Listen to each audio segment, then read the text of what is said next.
The worm is on my finger to show the size of the worm. It's not big, but it is powerful. This Peruvian caterpillar can eat coca plants and then somehow process the cocaine internally without dying. Finding out how the Columbia caterpillar pulls it all off has been Dr. Howard Gu's goal for the past 10 years. That's why he traveled to Peru to capture the caterpillar's DNA and bring it back to his Ohio State University laboratory, where the DNA is stored at -85 degrees. And now, thanks to more than $412,000 in stimulus funding, Dr. Gu and 2 OSU grad students are working to clone the caterpillar's cocaine-degrading enzymes. We'll study it and we'll compare it with a human enzyme. And that would allow us to improve the human enzyme. The ultimate goal is to help cocaine addicts overcome their addiction. People like Martin Payne, who got hooked on cocaine at 17. You're not going to beat it by yourself. That craving gets inside of you.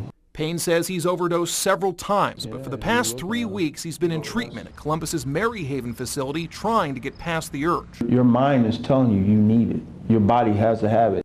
Maryhaven has pills to suppress cravings for alcohol or opiates like heroin, but nothing for cocaine. That's where Dr. Gu's research comes into play. And the science behind it sounds interesting, but being funded by stimulus dollars, there's still the question. How is this project stimulating the economy?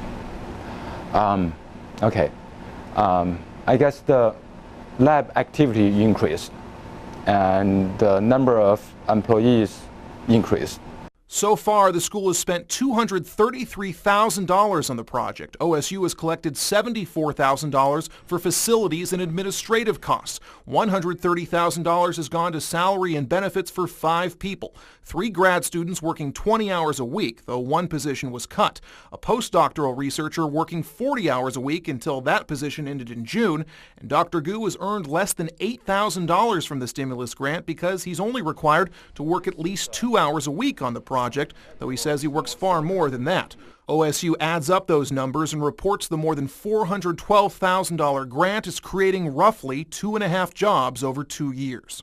Is the value more scientific than it is to stimulate the economy? Okay, that's a fair question. Now, for me, as a scientist, I'm focusing on the scientific part.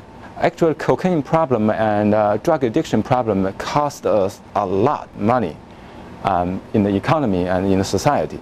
I haven't really think about how much economic benefit I'm getting from this. I'm focusing on the scientific research. So I don't think I can really answer your question of whether it's worth it or not. But scientifically, I believe this is really a very good project.